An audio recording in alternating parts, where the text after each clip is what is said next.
Hey everyone, you know what time it is. It is a new month, which means only more fantastic resources for us all to check out. So come join me as I recommend some of the best gaming resources for us to all read and consume.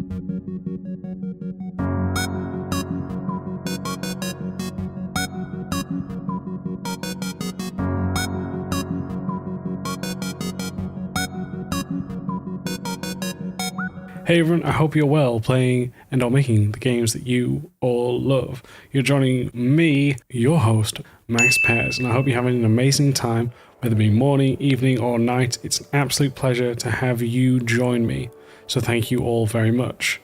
For those of you who don't know, but I'm pretty sure most of you do at this point, at the start of every month, we go through different resources that I've seen, watched, read, all of this, and I recommend it on to all of you amazing gurus. And then we go through, discuss what I liked about it, what I think the main pickups are, and overall assessment for these. Now all of these will be available down in the description and footnotes below, so if you do want to actually go off, read these, watch the videos, then please make sure to follow those links and check them out. I said, I do not know everything. This is why I do this, to help shed lights on other very, educated developers, to the brothers and sisters within the industry. But first, let's have a quick word from today's sponsor. Today's sponsor is none other than me. What I've done, everyone, and I hope you're excited for this, is I've actually created a level design kind of store. What I've done in this store is put up different kinds of tips and tricks that you can find there, whether that be my actual ebook itself, to that of level design pamphlets focused on different things such as traversal, stealth, breaking into the industry, as well as different talks that I have done which you cannot find anywhere else other than on this store. So if you are looking to improve on your level design skills and processes, then check out the Level Design Store, which will be down in the description below, where there'll be a link to find this. All you need to do is head over to gumroad.com/level design lobby. I hope you like what you see, and I look forward to hearing your thoughts. Thank you, and now back to the show. The very first one comes from none other than a good friend of the show, which is Game Wisdom. Some of you may know that they joined me on the episodes. We talked about environmental storytelling, but not only that, I have been on Josh's podcast a few times and it has been fantastic. We've talked about multiple designs, open world, as I said, environmental storytelling. In this episode, he talks about the joys of job systems. Some of you may recognize the job systems from different types of games, but primarily found in that of RPGs, both Western and Japanese.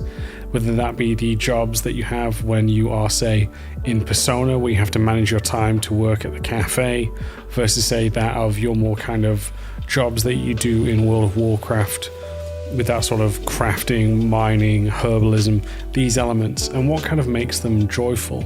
What is it that impacts the overall kind of purpose of them within your game? What is it that makes a memorable one? How does it impact the overall narrative, story, or to the actual game systems themselves? How do you keep that engaging? He goes through a couple of examples. One of them he talks about is the latest installment in Yakuza, which is Yakuza 7. Overall, very good game. I hear it's on my to-do list, but I've still got Yakuza 0 to go through and much, much more. Sadly, started this year and I was like, yeah, I'll play more games. No, rude awakening for me, and I'm sure for many others of you as well. But yes, if you are thinking of adding a job system, do check this out, because as I said, there's many elements to make that of a successful job system. How to make it impactful with also other intertwining systems, make it part of the narrative, and much more. So honestly, check it out. I do think it's a great one. I do love his channel. As I said, I've been a guest on it multiple times. So that will be resource number 1. Going on to the second one. Now this is something just because I'm a fan of the Final Fantasy series, as most of you will know who listen to the show. And this one is explaining the logos in each of the Final Fantasy installments. This is one of the most beautiful and recognizable, in a sense, art of the Final Fantasy franchise is each one of their kind of cover images, if you will, the logos that represent each installment. and how they differ. But this breaks down what's their purpose, why were they designed like this. And some of you may have known from watching a previous episode I talk about that of Final Fantasy 15, where you see the logo change and adapt when you actually complete the game, and it almost completes the overall logo. Not almost, actually does. But talking about these and how they kind of give foreshadowing as well as tying into what is happening. And this here is, as I said, I think it's Tetsuya Nomura who does these, but I could be wrong. If I am wrong, please do correct me. And these elements that, there's to say that there is a new one each installment, right? How the art still has that same style and look every time. It honestly is amazing to say, like I said, there's a new one, but yet this is what part of what makes a Final Fantasy game is seeing that main menu, that logo, the cover image, really helping to tell the narrative, whether it's the famously known one from Final Fantasy VII with the meteor coming down to the one I mentioned on 15. Each of these kind of tell the story in a sum up, and it's not until you've played further into the games that you figure out how it relates to the story. But just a simple thing like this can really impact, well, it's like any logo, right? Anything like that can really impact that of the sale, appeal, the brand, and how each one has such a beautiful feel to it, an air of grandiosity, if you will. And I love it. So if you're wanting to know more about those breakdowns, then hey, please check it out, because this, if you're a Final Fantasy fan like myself, is always fascinating to know. At Level Design Lobby, we believe everybody has a story to tell. Hobbyist or student, freelancer or veteran, we made it our mission to unite those who share our passion for creating and developing great games. Thanks to our generous Patreon backers, we've been able to do just that. So if you've already pledged your support, thank you. If not, you too can ensure the future of Level Design Lobby, helping us to create even more exciting content, collaborations, interviews, and much more. With awesome perks and rewards, whether you're a seasoned professional or just getting started, you're sure to find something for you. Want to share tips, tricks, and advice with passionate, like-minded developers? Our awesome community Discord has you covered. Fancy practicing your level design, creating strong portfolio content, and having fun? Then try our level design weekends. Or perhaps you want to individually discuss your work, hone your skills, or level up your career? Then consider our one-on-one mentorships. If you share our vision, then go to patreon.com/Level Design Lobby for more information and to pledge your support. Thank you. And sticking on with the Final Fantasy theme, we're going to the Psychology of Video Games podcast. As you all know, one of my personal favourites. And in this latest episode, he talks about the psychology of Final Fantasy. What is it that makes Final Fantasy such a long and popular running franchise? What is it about each one of these that drives us from a psychological level? What is it that they look into? And it's based on a group of researchers actually looking at, well, I believe they're actually talking about their book, which is also in the same name. So they really go into the depths of that. I think I'll be picking this up now. See, even I'm getting involved too. So if you are into that and the overall, as I said, franchise, this one goes into the deeper dive. Why do so many fans connect with it? Why does it engage us and inspire us? And as I said, make it memorable as one of the longest running franchises. So check out the interview where they talk with the authors of the book. And then if you do like that, check out the book as well, everyone. Now moving on to the fourth one.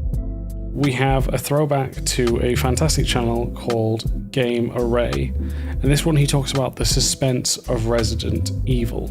Obviously, how that's changed, but what is it they do to keep this kind of the horror vibe going through one of the longest standing franchises when it comes to that of the horror genre?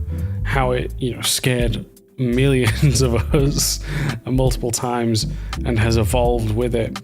And I think this is, again, just, if you're interested in making a horror game, please do check this one out, as the suspense is one of the hardest things to keep going. I think from what I've seen from talking to those members who've created horror games without giving away on cheap jump scares, which again, I don't think are actually that cheap. It's how you do them, how you dress them up. But when you think about horror films, there's a reason why that genre is one of the more shortest genres than there is in that of the actual film categories. And it's hard for us as developers to to keep that suspense, to keep the horror without it turning into eventually a shooter, and how do you kill these enemies versus the horror of trying to survive. Amnesia is a great example. As I said, this is breaking down one of the greatest horror franchises, if not the most staple of the horror franchise. So if you are looking to build and learn more about this genre, then please go no further than to check this one out. And to round us all off, we're going on to GammaSutra, which is called The Successful Steps of Early Access Games. As many of you know, games have had for a few years now that of a new format of release, which is about early access, in which you can release, kind of an alpha staged game into the world for people to test out and give you feedback. One of the latest success stories of early access is none other than that of, why is this little mind, Hades. I've been speaking about Hades for like the last 3 episodes. And yes, talking about how do you adapt, how do you change, what is the way that you actually gain fantastic feedback on that. And I think the overall strategy to it. So if you are looking to learn more and maybe early access does interest you, shall we say, then I really do recommend checking that one out. But I'm going to go on to number 6 now. If you are looking to know more about early access, and especially when it comes to that of Hades, then check out the interview on Game Maker's Notebook. And that's the episode with Supergiant Amir Rao and Greg Kazavin. I hope I pronounced those names correctly. But those two talk about how they've learned from this. What was it that improved the game? How did they cipher out the detailed feedback versus that of more just feedback that you can't always apply?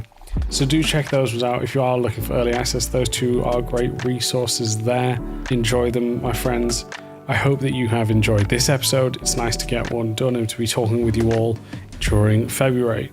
So yes, if you do want to reach out to me and maybe share some great resources that you yourself have either contributed to the gaming community or that of which you just enjoy reading, then please contact me through Twitter @MaxPairs, email into the show, which is leveldesignlobby@gmail.com.